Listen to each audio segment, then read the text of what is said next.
چاند چمکتا ہوا نکل کر آ گیا ہے۔ اللہ کے نبی اپنے صحابہ کے درمیان میں آ رہے ہیں، اس انداز میں آ رہے ہیں، اس طریقے سے آ رہے ہیں کہ اللہ کے نبی جب آ رہے ہیں ایک ہاتھ ایک صحابی کے کندھے پر ہے، دوسرا ہاتھ دوسرے صحابی کے کندھے پر ہے، اور اللہ کے نبی آ رہے ہیں تو نبی کریم صلی اللہ علیہ وسلم کے پیر زمین پر لکیریں کر رہے ہیں۔ اسی انداز میں اللہ کے نبی مسجد نبوی کے اندر آتے ہیں۔ یہ آخری پیغام جو دنیا سے جا رہے تھے، جاتے ہوئے سارے امت کے نام پر اللہ کے نبی نے پیغام چھوڑا ہے، وہ پیغام ہمیں یاد نہیں رہا۔ اللہ کے نبی آتے ہیں، آج ہمارا معاملہ کیا ہوتا ہے؟ ہم بیمار ہوتے ہیں، ہاسپٹل جانے لگتے ہیں تو ہمیں احساس ہوتا ہے کہ ہم واپس لوٹ کر آئیں گے۔ میرے بھائیوں، کیا پتا کہ یہ بیماری تمہارا ساتھ دے یا نہ دے، تم واپس آ سکو یا نہ آ سکو۔ جانے سے کم اپنے گھر والوں سے، اپنے دوستوں سے، اپنے جماعت کے ساتھیوں سے یہ کہہ کر چلے جاتے کہ دیکھو ہو سکتا ہے کہ میں واپس لوٹ کر نہیں آؤں گا، میں نے تمہیں کوئی دکھ پہنچایا ہے،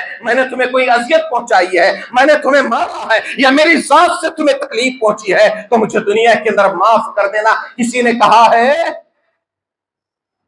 نبی کا پیغام کیا ہے؟ آتے ہیں ممبر کے اوپر تشریف فرما، صحابہ کرام کا جمع غفیر ہے، سارے صحابہ کرام بیٹھے ہوئے ہیں، اللہ کے نبی ان صحابہ کے درمیان میں آتے ہیں۔ پیغام کیا ہے صحابہ کے اندر؟ اللہ کے نبی ساری باتوں کو بتاتے ہیں، اور بتا کر جو ہے اس بات کو بھی کہتے ہیں کہ دیکھو اگر میری وجہ سے ایک دنیا سے رخصت ہونے والا آدمی پیغام دے کر جا رہا ہے، میسج دے کر جا رہا ہے، یہ بتا کر جا رہا ہے کہ ایسے نہیں جانا ہے، دنیا کے اندر معافی مانگ کر جانا ہے، کتنا بڑا کیوں نہ ہو اسے وہاں پر جا کر رسوا ہونا ہے، وہاں پر اللہ انصاف کرنے والا ہے، برابر بدلا دے گا۔ اس کے لیے تیاری کیا کی ہے؟ یہاں پر اللہ کے نبی نے امت کو ایک پیغام دیا، امت کو ایک درس دیا، جاتے ہوئے کہا کہ کوئی کتنا بڑا کیوں نہ ہو جائے، اگر اس نے ظلم کیا ہے تو اسے یہاں پر معافی مانگ لینا ہے، ورنہ وہاں اعمال کی شکل میں نیکیوں کو دینا پڑے گا، نیکیوں کو دینا پڑے گا۔ اللہ کے نبی منبر کے اوپر تشریف فرما ہے، اپنے صحابہ سے کہتے ہیں، کیا کہتے ہیں؟ دیکھو میں نے اگر کسی کو مارا ہے، کسی کو دکھ دیا ہے، کسی کو تکلیف پہنچائی ہے، یا میری ذات سے کسی کو دکھ ملا ہے تو آج میری پیٹھ حاضر ہے، وہ کوڑا اٹھائے میری پیٹھ کے اوپر برسانا شروع کر دے، اس لیے کہ کل قیامت کے دن میں تمہاری ان ساری چیزوں کا کوئی حساب کتاب دینے والا نہیں ہوں۔ وہ کوڑا اٹھائے اور میری پیٹھ کے اوپر برسانا شروع کرے۔ اللہ کے نبی جناب محمد رسول اللہ صلی اللہ علیہ وسلم نے یہ پیغام دنیا والوں کو دیا ہے۔ آج ہم نے دنیا کے اندر اس پیغام کو بھلا دیا ہے، نیک عمل کے بارے میں سوچتے ہیں ہم نے کتنے ایسے اعمال کر لیا ہے جو ہماری آخرت میں ہمیں کام آئے۔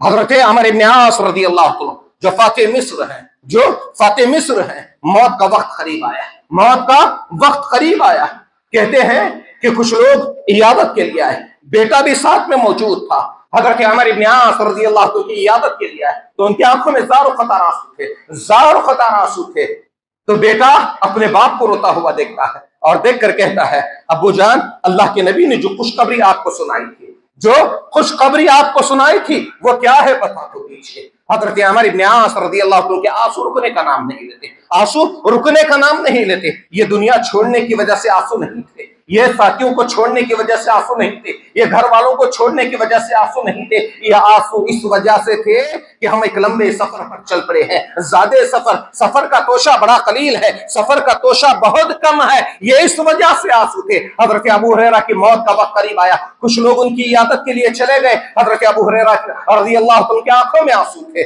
کسی نے کہا ابو ہریرہ دنیا چھوڑنے کا غم ہے، ابو ہریرہ نے کیا کہا؟ دنیا چھوڑنے کا غم نہیں ہے، غم تو اس بات کا ہے کہ میں ایک لمبے سفر پر چل پڑا ہوں، ایک لمبے سفر پر چل پڑا ہوں، زیادہ سفر بڑا قلیل ہے، سفر کا توشہ بہت کم ہے، میں لمبا سفر بہت لمبا ہے۔ ہم یہ سمجھتے ہیں انسان مر گیا اس کے بعد معاملہ ختم ہو گیا، نہیں میرے بھائیوں، یہ سفر بڑا طویل ہے، یہ سفر بڑا لمبا ہے، اس کے لیے تیاریاں کرنا ہے، اچھے اعمال کرنا ہے۔ سفر لمبا کیسے ہے؟ انسان جب مر جاتا ہے، انسان کے مرنے سے پہلے جو حالات اس کے سامنے آتے ہیں وہ کیسے حالات ہوتے ہیں؟ اگر آدمی نیک ہے، دیندار ہے، اس کی موت کا مرحلہ بڑا آسان ہوتا ہے، اس کی موت کا لمحہ بڑا آسان ہوتا ہے۔ وہیں پر اگر وہ دیندار نہیں ہوگا، بددین ہوگا، وہ کافر ہوگا، مشرک ہوگا، منافق ہوگا، مرحلہ آسان نہیں ہوگا، وقت آسان نہیں ہوگا، وہاں پر اس کو تکالیف سے دوچار کیا جائے گا۔ ہاں جو آدمی نیک ہوگا،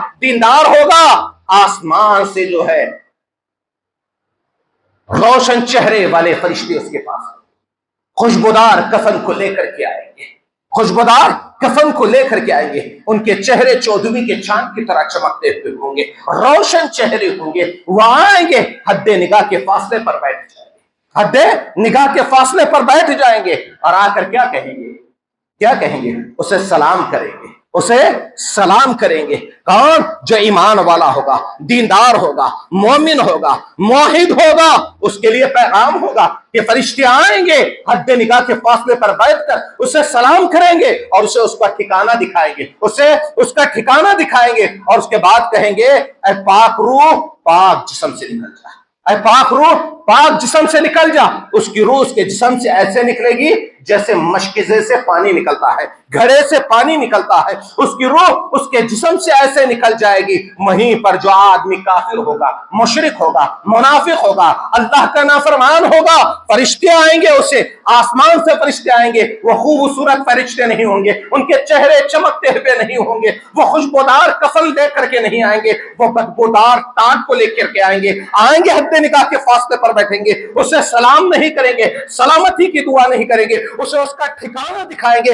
جب وہ اس کے ٹھکانے کو دیکھ لے گا تو اس کی روح اس کے جسم سے نکلنے کے لیے تیار نہیں ہوگی، یہاں تک کہ فرشتے اس کی روح کو زبردستی اس کے جسم سے نکالیں گے۔ اللہ کے نبی نے فرمایا اس کے جسم سے اس کی روح کو ایسے نکالا جائے گا جیسے جیسے لوہے کی سلاخ سے گیلی اون کو کھینچ کر کے نکالا جاتا ہے۔ مثال کے طور پر ایک خاردار کانٹے دار درخت ہے، اس کے اوپر آپ کپڑا پھینک دیجئے، بغیر سلامتی کے اس کو کھینچنا شروع کریں گے تو وہ پھٹ پھٹ کر کے آپ کے ہاتھ میں آئے گا۔ اسی طریقے سے جب انسان کے جسم سے اس کی روح کو نکالا جائے گا تو اسی انداز میں نکالا جائے گا۔ سوچو اس وقت جو ہے اس کو کیا تکلیف ہوگی، نکلنے کے لیے تیار نہیں ہوگی، اس کے جسم سے زبردستی اس کو نکالا جائے گا، اس کی تکلیف کا کیا عالم ہوگا، اس کی تکلیف کا کیا عالم ہوگا۔ میرے بھائیوں، ہم یہ سمجھتے ہیں یہ موت کا مرحلہ، یہ موت کا لمحہ، یہ سفر ختم ہو گیا ہے۔ نہیں میرے بھائیوں، سفر کی ابتدا ہوگی، سفر کی ابتدا ہوئی ہے۔ اسی لیے صحابہ نے چپ نہیں کہا کہ ہم ایک لمبے سفر پر چل پڑے ہیں، زیادہ سفر کا بڑا قلیل ہے، سفر کا توشہ بہت کم ہے، نہ جانے کہاں پر ختم ہو جائے گا، کس جگہ پر ختم ہو جائے گا، ہمیں پتہ ہی نہیں ہے۔ سفر بڑا لمبا ہے، اس کے لیے تیاریاں بھی اتنی ہی ہونی چاہیے جتنا وہ سفر ہے، وہ سفر ہے، وہاں پر جانا ہے۔ یہاں پر یہ پہلا مرحلہ ہے۔ اسی لیے اللہ کے نبی نے کیا کہا تھا، دنیا اور آخرت کے مرحلوں میں اگر سب سے خطرناک کوئی مرحلہ ہے تو موت کا مرحلہ ہے، اس کے بعد آنے والے مراحل اس سے زیادہ، اگر یہ مرحلہ سخت ہو گیا، تیز ہو گیا، آنے والے مراحل اس سے کئی زیادہ سخت ہوں گے، کئی زیادہ سخت ہوں گے آنے والے مراحل۔ تو میرے بھائیوں، یہ موت کا مرحلہ، موت کا سفر یہ ختم ہوا نہیں میرے بھائیوں، ابھی شروع ہوا ہے، ابھی اس کی ابتدا ہوئی ہے۔ اس کی تیاریاں کتنی ہیں وہ ہم کو دیکھنا ہے۔ انسان مر گیا، اس کی روح کو اس کے جسم سے الگ کر دیا گیا، اس کے بعد معاملہ یہ ہے کہ جو نیک آدمی ہوگا، دیندار ہوگا، مومن ہوگا، موحد ہوگا، وہ کیا کہے گا؟ کہے گا مجھے میرے ٹھکانے کی طرف جلدی لے کر چلو، میرے ٹھکانے کی طرف جلدی لے کر چلو۔ وہیں پر جو کافر ہوگا وہ کیا کہے گا؟ مجھے میرے ٹھکانے کی طرف نہ لے چلو، مجھے کہاں لے کر جا رہے ہو، کس کے حوالے کر رہے ہو؟ جو نیک عمل نہیں کرے گا معاملہ یہی ہوگا، اچھے عمل نہیں کرے گا اس کا معاملہ یہی ہوگا۔ کہاں لے کر جا رہے ہو، کس کے پاس لے کر جا رہے ہو، یہ آوازیں لگاتا رہے گا۔ اس کو قبر کے اندر دفن کر دیا جائے گا، قبر کے اندر دفن کر دیا جائے گا۔ اس کے بعد معاملہ سوال و جواب کا آئے گا، فرشتے آئیں گے، منکر نکیر آئیں گے، اس سے سوال کریں گے۔ مومن کا معاملہ بڑا عجیب ہے، جیسے اٹھایا جائے گا وہ کہے گا کہ مجھے چھوڑ دو، میری نماز کا وقت ضائع ہو رہا ہے۔ اسے سورج غروب ہوتا ہوا نظر آئے گا، وہ کہے گا کہ مجھے چھوڑ دو، میری نماز کا وقت نکل رہا ہے۔ اس کے بعد جو اس سے سوال و جواب ہوں گے، اور اس کے بعد جب وہ اپنے سوال و جواب دے گا اس سے کہا جائے گا ایسے سو جا جیسے پہلی رات کی دلہن سو جاتی ہے۔ وہیں پر جو کافر ہوگا، منافق ہوگا، جو فاجر ہوگا، فاسق ہوگا، اس کے پاس فرشتے آئیں گے، اس سے سوال کریں گے، بتا من ربک، تیرا رب کون ہے؟ وہ کیا کہے گا؟ ہائے ہائے لادری، میں نہیں جانتا کہ میرا رب کون ہے۔ سوال کیا جائے گا دین کے بارے میں، وہ لا کا جواب دے دے گا۔ محمد صلی اللہ علیہ وسلم کے بارے میں سوال کیا جائے گا، وہ لادری کے ذریعے سے یہ کہہ دے گا کہ مجھے نہیں معلوم معلوم ہے کہ جو آدمی ہماری طرف بھیجا گیا تھا میں اس کے بارے میں کچھ نہیں جانتا، یہاں تک کہ اس کے تعلق سے حکم دیا جائے گا کہ اس کی قبر کو تنگ کر دیا جائے، اس کی قبر کو تنگ کر دیا جائے گا، اس کی ادھر کی فصلیاں ادھر کی فصلیاں ادھر ہو جائے گی، یہ حالت اس کی قبر کے اندر کی جائے گی۔ اس کے بعد جو ہے یہ آخرت کا سفر ختم ہو گیا؟ نہیں میرے بھائیوں، ابھی ختم نہیں ہوا ہے۔ اس کے بعد جو ہے اس کے اوپر ایک ایسے فرشتے کو مسلط کر دیا جائے گا جو آنکھ سے اندھا ہوگا، کان سے بہرا ہوگا، زبان سے گونگا ہوگا، اس کے ہاتھ میں لوہے کا ایک گز ہوگا، جس سے وہ لوگوں کے اوپر جو قبر کے اندر اللہ کے حکم سے، اللہ کے نافرمان لوگ ہوں گے، اللہ کے حکم سے ان کے اوپر برسائے گا، انہیں مارتا رہے گا۔ نہ تو وہ پکاریں گے، وہ چیخیں گے، وہ آواز کریں گے، وہ تڑپیں گے، نہ تو ان کی آواز کو سنے گا، نہ ان کی پکار کو سنے گا، وہ اللہ کے حکم کو پورا کرتا رہے گا۔ اسی لیے مائی عائشہ رضی اللہ تعالیٰ عنہ نے کہا تھا، کیا کہا تھا؟ اللہ کے نبی، میں کمزور عورت ہوں، میں ایک کمزور عورت ہوں۔ جب قبر کے اندر رکھ دیا جائے گا ایک اجنبی مخلوق سے، جس کو زندگی میں پہلی مرتبہ جس سے آمنا سامنا ہو رہا ہو، آمنا سامنا ہو رہا ہوگا، میں تو مارے خوف کے بت بن جاؤں گی، مارے خوف کے بت بن جاؤں گی، میں تو اس کے سوالات کے جوابات کہاں سے دے پاؤں گی، اس کو دیکھتے ہی مارے خوف کے بت بن جاؤں گی۔ اللہ کے نبی، میرا حال کیا ہوگا؟ میرا حال کیا ہوگا؟ اللہ کے نبی نے فرمایا، عائشہ، اللہ تعالی عقیدہ توحید کی وجہ سے توحید والوں کو عذاب قبر سے محفوظ رکھے گا۔ کیا کہا اللہ کے نبی؟ عقیدہ توحید کی وجہ سے اللہ کی توحید کے اندر کبھی انہوں نے ملاوٹ نہیں کی ہوگی، ایسے لوگوں کو اللہ تعالیٰ عذاب قبر سے محفوظ رکھے گا۔ میرے بھائیو، آخرت کا سفر ختم ہوا نہیں؟ ختم ہوا میرے بھائی، خبروں سے اٹھایا جائے گا حشر کے میدان میں۔ بہت لمبا تفصیلی معاملہ ہے، انشاءاللہ پھر کبھی موقع ملے گا تو ہم بتائیں گے۔ میں بات یہ بتا رہا تھا، حضرت عمر ابن عاص رضی اللہ عنہ اپنے آخری ساتھی عیادت کے لیے آئے، رونا شروع کر دیا، روتے ہوئے چہرے کو پھیر لیا۔ اس کے بعد بیٹا باپ سے مخاطب ہو کر کہتا ہے، ابو جان، اللہ کے نبی نے جو خوشخبری آپ کو سنائی تھی، وہ خوشخبری کیا ہے بتا دیجیے، کیا ہے بتا دیجیے۔ بڑی دیر کے بعد حضرت عمر ابن عاص رضی اللہ عنہ نے کہا، کیا کہا؟ سب سے بہتر توشہ آخرت کا توشہ ہے، اور وہ ہے کلمہ توحید کی گواہی، جناب محمد رسول اللہ صلی اللہ علیہ وسلم کی رسالت کی گواہی۔ پہلے کیا کہا؟ کلمہ توحید کی گواہی، جناب محمد رسول اللہ صلی اللہ علیہ وسلم کی رسالت کی گواہی۔ ان دونوں چیزوں کے اندر ملاوٹ نہیں ہونی چاہیے، نہ عقیدہ توحید کے اندر ملاوٹ ہونی چاہیے، نہ رسالت کے اندر ملاوٹ ہونی چاہیے۔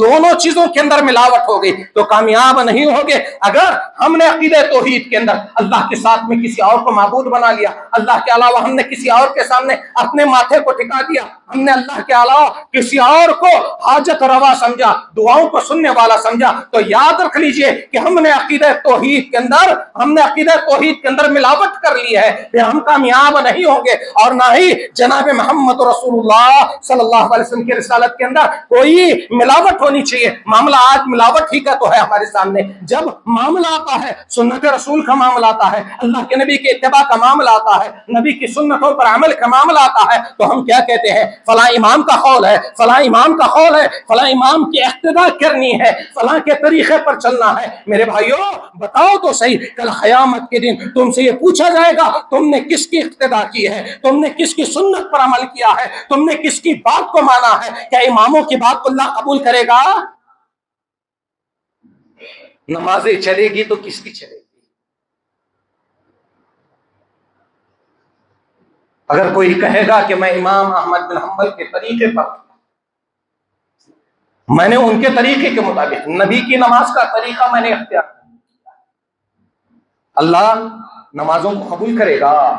نہیں کرے گا۔ اللہ کے نبی کے طریقے، میں نے فلاں کے طریقے کو اختیار کیا، نہیں قبول کرے گا۔ ہمیں کیا کہا گیا ہے؟ ہمیں اتباع کس کی کرنے کے لیے کہا گیا ہے؟ اطاعت کس کی کرنے کے لیے کہا گیا؟ ہمیں جناب محمد رسول اللہ صلی اللہ علیہ وسلم کی اتباع کے بارے میں کہا گیا، نبی کی اطاعت کے بارے میں کہا گیا ہے۔ ہم کو وہاں پر جو ہے وہاں ہم سے اسی چیز کے بارے میں سوال کیا جائے گا، کسی اور کی چیز وہاں پر نہیں چلے گی۔ تو اس کے بعد جو ہے حضرت عمر بن عاص رضی اللہ عنہ کہتے ہیں، ہمارے اوپر 3 دور ہے۔ پہلا دور کہتے ہیں کہ ابھی میں اسلام میں داخل نہیں ہوا تھا، مسلمان نہیں ہوا تھا، کہتے ہیں کہ مجھے اللہ کے نبی سے بڑا بغض تھا، بڑی دشمنی تھی، اگر میں جہاں کہیں بھی اللہ کے نبی کے اوپر غلبہ پا لیتا تو اللہ کے نبی کو قتل کر دیتا، اللہ کے نبی کو قتل کر دیتا۔ اگر میں اس حالت میں مر جاتا، اگر میں اس حالت میں مر جاتا تو میں ڈائریکٹ جہنم میں چلا جاتا. میرے اور جہنم کے درمیان کوئی چیز آڑے نہیں آ سکتی. اللہ نے میرے دل کے اندر اسلام کی محبت ڈالی. میں اللہ کے نبی کے پاس حاضر ہوا. اللہ کے نبی سے آ کر عرض کرنے لگا, اے اللہ کے نبی آپ اپنے ہاتھ کو بڑھائیے. اللہ کے نبی جناب محمد رسول اللہ صلی اللہ علیہ وسلم نے اپنے ہاتھ کو بڑھایا. حضرت عمر بن عاص رضی اللہ عنہ نے اپنے ہاتھ کو واپس کھینچ لیا. اللہ کے نبی نے حضرت عمر بن عاص سے سوال کیا, عمر ہم نے تو اپنا ہاتھ بڑھا لیا تھا لیکن تم نے اپنا ہاتھ واپس کیوں کھینچ لیا؟ حضرت عمر بن عاص رضی اللہ عنہ نے کہا, اے اللہ کے نبی پہلے اس بات کو واضح کر دیجئے, اگر میں اسلام قبول کر لوں گا, میں اسلام میں داخل ہو جاؤں گا, ایمان والا بن جاؤں گا, کہ اللہ میرے پچھلے گناہوں کو معاف کرے گا؟ ڈر دیکھیے اور دیکھیے, ہاں ڈر اس قدر تھا کہ کہیں ایسا نہ ہو جائے کہ ان گناہوں کے اوپر میری پکڑ ہو جائے اور میں جہنم میں چلا جاؤں. اللہ کے نبی سے سوال کرتے ہیں, اے اللہ کے نبی کیا میرے پچھلے سارے گناہ اگر اسلام میں داخل ہو جاؤں گا تو میں معاف کر دی جائے گی؟ اللہ کے نبی نے فرمایا, اسلام کا قبول کرنا ماں قبل کے گناہوں کو مٹا دیتا ہے, ہجرت کا کرنا ماں قبل کے گناہوں کو مٹا دیتا ہے, حج کا کرنا ماں قبل کے گناہوں کو مٹا دیتا ہے. اتنا کہنا تھا. حضرت عمر بن عاص رضی اللہ عنہ کہتے ہیں کہ میں نے اللہ کے نبی کے ہاتھ پر بیٹھ کر اسلام میں داخل ہو گیا, مجھے اللہ کے نبی سے بڑی محبت تھی. اس کے بعد کہتے ہیں اس حالت میں مر جاتا, اس حالت میں مر جاتا, ہو سکتا میں جنت میں چلا جاتا, میں جنت میں چلا جاتا. اس کے بعد کہتے ہیں جو تیسرا دور آیا, اس دور کے بارے میں کہتے ہیں کہ ہم بہت سارے فتوحات, ہم نے بہت سارے جنگیں جیتی, بہت سارے سلطنتوں کے اوپر ہم قابض ہو گئے, ہم گورنر بنائے گئے, سلطان بنائے گئے, ہمارے اندر جو ہے بہت ساری چیزیں, بہت سارا مال و متاع آ گیا. اس کے بعد کہتے ہیں اب ہمیں یہ فیصلہ کرنا مشکل ہو گیا ہے کہ ہمارا ٹھکانہ جنت ہوگا یا جہنم ہوگا, ہمارا ٹھکانہ جنت ہوگا یا جہنم ہوگا. اس کے بعد کہتے ہیں اپنے بیٹے کو, اپنے ایمان والے ساتھی کو نصیحت کرتے ہوئے کہتے ہیں, آج ایسی اولاد لائے تو کہاں سے لائے, ایسے ایمان والے ساتھی لائے تو کہاں سے لائے. آج انسان مرنے لگتا ہے تو اسے فکر ہوتی ہے کہ میں بچ جاؤں گا اور مجھے لمبی زندگی ملے. اللہ کے نبی کی حدیث بھی ہے, اللہ کے نبی نے فرمایا ابن آدم جیسے جیسے بڑا ہوتے رہتا ہے اس کے ساتھ میں دو چیزیں اس کے ساتھ میں بڑی ہوتی رہتی ہے. ایک جو ہے اس سے دنیا کی محبت جو ہے یہ بڑھتی چلی جاتی ہے, اس کے دل میں زیادہ ہوتی چلی جاتی ہے, اور لمبی زندگی کی خواہشیں یہ بھی بڑھتی چلی جاتی ہے, انسان کے ساتھ میں بڑھتی چلی جاتی ہے. یہ خواہشات کبھی ختم ہونے کا نام نہیں لیتے. انسان یہ سوچتا ہے کہ میرے خواہشات کے اندر اضافہ ہو جائے, لیکن صحابہ کا معاملہ یہ نہیں تھا. صحابہ آخرت کی فکر کیا کرتے تھے, آخرت کے بارے میں سوچا کرتے تھے. آج ہم دنیا کے بارے میں سوچتے ہیں, دنیا کی مال و متاع کے بارے میں سوچتے ہیں, لیکن صحابہ آخرت کے بارے میں غور و فکر کیا کرتے.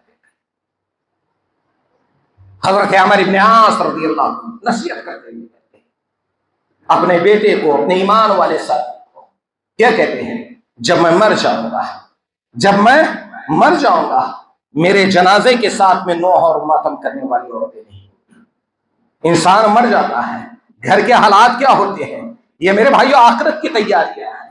جانے سے پہلے گھر کے حالات کو سمجھنا ہے, گھر کی چیزوں کو سمجھنا ہے, بتانا ہے کہ کہیں گھر کے اندر شرک والا ماحول تو نہیں ہے, کہیں گھر کے اندر بدعتیں تو نہیں ہوتی ہیں. انسان مر جاتا ہے, کیا کچھ نہیں ہوتا ہے. انسان مر گیا, اعلان ہوتا ہے قبرستان کے اندر کہ دیکھو 3 دن کے بعد زیارتیں ہوگی یا 2 دن کے بعد زیارتیں ہوگی, فلاں دن زیارتیں ہوگی. زیارتوں کے نام پر جو ہے کھانوں کی فہرست سامنے آ جاتی ہے, فلاں زیارتوں میں فلاں کھانا, فلاں زیارتوں میں. 3 دن کے بعد زیارتیں ہو گئی, دعائیں ہو گئی, اس کے بعد جو ہے معاملہ یہ ہے کہ کھانے کا شروع ہو گیا.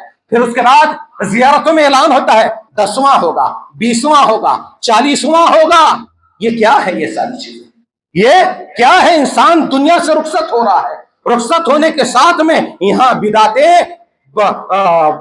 بدعتوں کا پروان چڑھنا شروع ہو جاتا ہے, بدعتیں عام ہوتی چلی جاتی ہیں. ان ماحول کو دیکھتا ہے ایک ایمان والا, جانے سے پہلے نصیحت کرتا ہے, جانے سے پہلے اپنے گھر کے حالات کو دیکھتا ہے, گھر کے اندر نصیحتیں کرتا ہے, وصیتیں کرتا ہے. کہیں ایسا نہ ہو جائے میرے جانے کے بعد جو ہے میرے جنازے کے ساتھ میں اس طریقے کا معاملہ کیا جائے, میرے جانے کے بعد جو ہے میرے گھر والوں کے ساتھ میں یہ سلوک کیا جائے, میرے جانے کے بعد میرے بچوں کے حقوق ضبط نہ ہو جائے. جانے سے پہلے نصیحتیں کرتا ہے, وصیتیں کرتا ہے. یہاں تو جانے والا آدمی آدمی کا معاملہ یہ ہوتا ہے، وہ کہتا ہے میرے بیٹے ہیں، پوری دولت بیٹوں کے نام پر ہونی چاہیے، پوری چیزیں بیٹوں کے نام پر ہونی چاہیے، بیٹیوں کے نام پر کوئی چیز نہ آئے۔ یہ سارے معاملات ہیں میرے بھائیوں، یہ سارے معاملات، ان معاملات کے ساتھ میں کبھی انسان کامیاب ہو سکتا ہے؟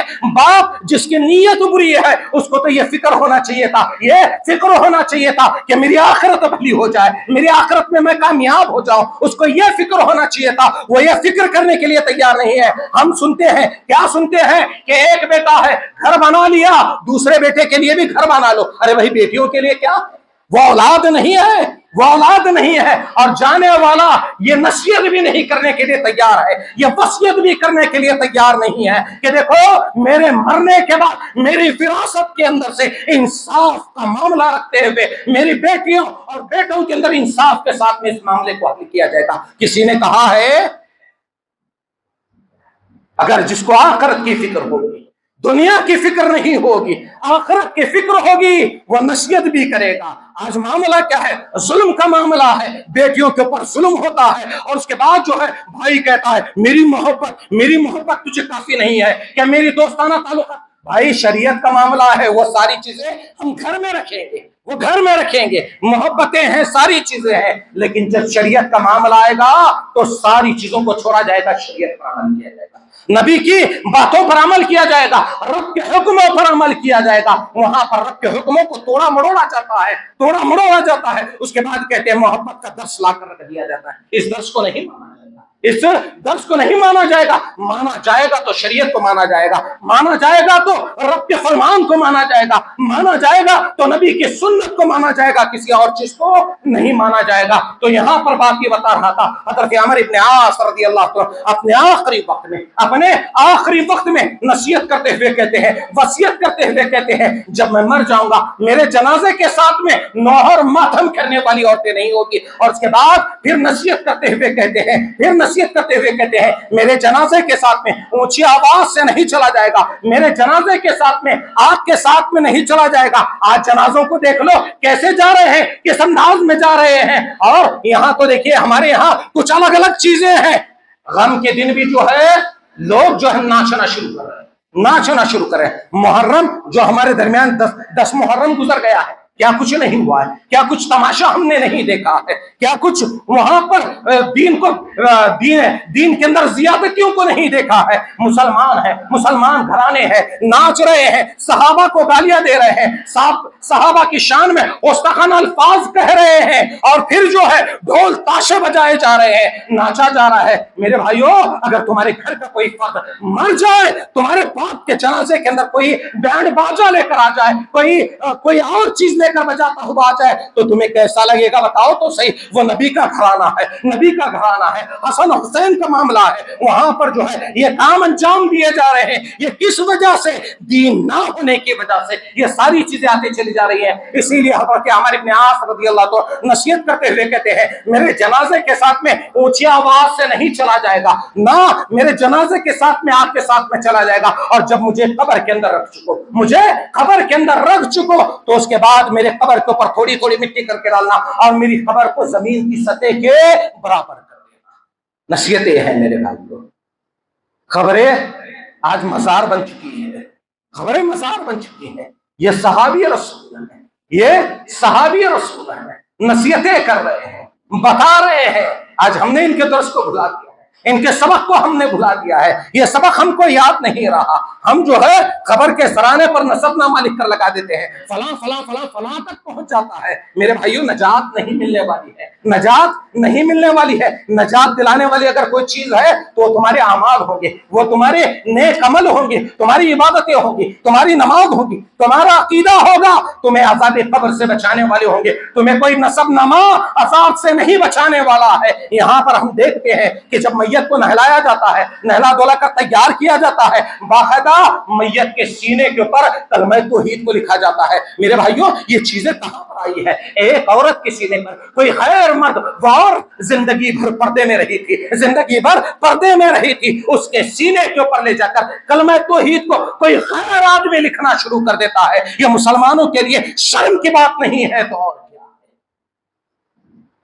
کہ کوئی غیر آدمی، ایک عورت جو زندگی بھر پردے کے اندر رہی ہو، اس کے سینے پر جا کر کلمہ توحید لکھ رہا ہے، اس کے سینے کے اوپر جو ہے وہ عہد نامہ جو کفن کے ساتھ میں آتا ہے، جس کے اندر منگھڑت روایتیں ہیں، منگھڑت حدیثیں ہیں، وہ عہد نامہ لا کر اس کے سینے کے اوپر رکھا جاتا ہے۔ فرشتے دیکھ کر چھوڑ دیں گے؟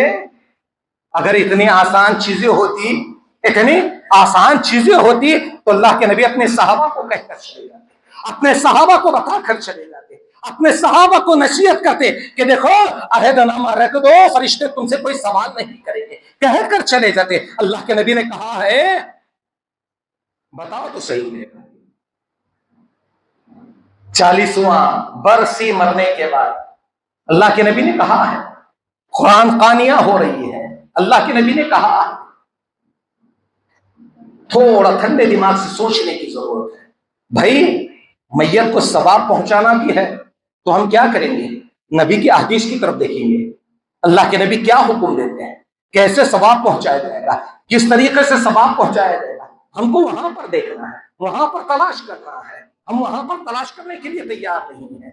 تو حضرت عامر ابن عاص رضی اللہ عنہ نصیحت کرتے ہوئے کہتے ہیں، جب مجھے قبر کے اندر دفن کر چکو تو میرے قبر کے اوپر تھوڑی تھوڑی مٹی کر کے ڈالنا اور میری قبر کو زمین کی سطح کے برابر کر دینا، اور اس کے بعد جب مجھے دفن کر چکو تو اب ایسی اولاد لائے تو کہاں سے لائے، ایسے ایمان والے ساتھی لائے تو کہاں سے لائے؟ آج اولادیں ہیں، اپنے ماں باپ، ان کے ماں باپ اس دنیا سے رخصت ہو جاتے ہیں۔ ہم میں سے کتنے ایسے افراد ہیں جن کے ماں باپ اس دنیا سے رخصت ہو چکے ہیں، لیکن معاملہ یہ ہے کہ کبھی ان والدین کے لیے ہم نے کبھی مغفرت کا سوال کیا ہے، کبھی ہم نے ان کے لیے دعائیں کی ہے، کبھی ان کے لیے کہا ہے اے اللہ ان کے گناہوں کو معاف فرما، ان کے خطاؤں کو درگزر فرما، ہم نے کبھی کہا ہے؟ ہماری زبان سے الفاظ نہیں نکلتے ہیں میرے بھائیوں، ہم دعائیں تو کر لیتے ہیں، اپنے لیے کر لیتے ہیں، دولت کے لیے کر لیتے ہیں، کاروبار میں خیر و برکت کے لیے کر لیتے ہیں، لیکن کبھی اپنی والدین کے لیے ہماری زبان سے ایک لفظ تک بھی نہیں نکلتا ہے کہ ہاں ہمیں اپنے والدین کے لیے دعا کرنا ہے، ان کی مغفرت کا سوال کرنا ہے۔ میرے بھائیوں، جب اولاد والدین کے لیے دعا کرتی ہے اس کا فائدہ ملے گا، کبھی 10واں کرنے سے، 20واں کرنے سے، 40واں کرنے سے فائدہ نہیں ملے گا، ہاں یہ دعائیں کرنے کی وجہ سے تمہاری والدین کو وہ دعائیں فائدہ پہنچائے گی۔ حدیث قدسی ہے، راوی حدیث حضرت ابو ہریرہ ہے، وہ کہتے ہیں اللہ کے نبی نے فرمایا، اللہ تعالیٰ فرماتا ہے جب جنت کے اندر بندے کا ایک درجہ بلند کر دیا جاتا ہے تو بندہ رب سے سوال کرتا ہے، اللہ جنت کے اندر میرا ایک درجہ بلند کیا گیا ہے، یہ کس وجہ سے؟ اللہ تعالیٰ کہتا ہے اے میرے بندے تیرے بیٹے نے تیرے لیے مغفرت کا سوال کیا ہے، اس وجہ سے اللہ نے تیرے ایک درجے کو بلند کیا، ایک درجے کو بلند کیا ہے۔ تو میرے بھائیوں، حضرت عامر ابن عاص رضی اللہ عنہ اپنے آخری وقت میں اپنے بیٹے، اپنے ایمان والے ساتھیوں سے مخاطب ہو کر کہتے ہیں جب مجھے قبر کے اندر دفن کر چکو تو میرے قبر کے پاس کھڑے ہو کر اتنی دیر تک دعا کرنا، اتنی دیر تک دعا کرنا جتنی دیر میں ایک آدمی اونٹ کو ذبح کر کے اس کے گوشت پوش کو الگ نہیں کر لیتا، اتنی دیر تک میرے قبر کے پاس کھڑے ہو کر دعا کرنا۔ میں دیکھنا چاہتا ہوں اپنے رب کے بھیجے ہوئے فرشتوں کو کیا جواب دیتا ہوں، میں تم سے مانوس رہوں تم میرے لیے دعا کرنا۔ میرے بھائیوں، یہ صحابہ اکرام کا طریقہ تھا، وہ آخرت کی فکر کرتے تھے، اسی لیے حضرت ابو الدرداء کی موت کا وقت جب قریب آیا تو حضرت ابو الدرداء کی زبان پر یہ الفاظ تھے کہ کون ہے جو اس وقت کے لیے کوئی نیک عمل کر لے، اس وقت کے لیے کوئی چیز کما لے، اس گھڑی کے لیے کوئی نیک عمل کر لے۔ اس کے بعد جو ہے حضرت ابو الدرداء کی آنکھوں میں آنسو تھے، بیوی نے کہا کہ آپ تو صحابی رسول ہیں، آپ روتے کیوں ہیں؟ تو حضرت ابو الدرداء نے کہا مجھے نہیں معلوم کہ میرا انجام کیا ہوگا، میرا حشر کیا ہوگا، اسی لیے سوچ کر جو ہے میں رونا شروع کر دیتا ہوں۔ میرے بھائیوں، یہ صحابہ اکرام کا طریقہ تھا جو دنیا کے اندر اپنی آخرت کی فکر کیا کرتے تھے، موت کے بعد آنے والے مراحل کی فکر کیا کرتے تھے، موت کے لیے وہ تیاریاں کیا کرتے تھے۔ آج اس چیز کی ہمارے اندر سخت ضرورت ہے، کیونکہ اللہ کے نبی نے ہر جگہ پر، ہر مقام پر جو ہے آخرت کے تعلق سے ہمیں ڈرایا ہے، موت کے تعلق سے ہم سے کہا ہے کہ دیکھو اس موت کے لیے تیاری کر لو۔ حضرت عبداللہ بن عمر کے بارے میں آتا ہے، اللہ کے نبی نے حضرت عبداللہ بن عمر کے کندھے پر ہاتھ ڈالا اور ڈال کر کہا تم دنیا میں ایک مسافر کی طرح رہو، تم دنیا میں ایک مسافر کی طرح رہو۔ اور حضرت عبداللہ بن عمر کہا کرتے تھے کہ دیکھو تم جب شام ہو جائے تو صبح کا انتظار نہ کرو، اور جب صبح ہو جائے تو شام کا انتظار نہ کرو، اور اپنی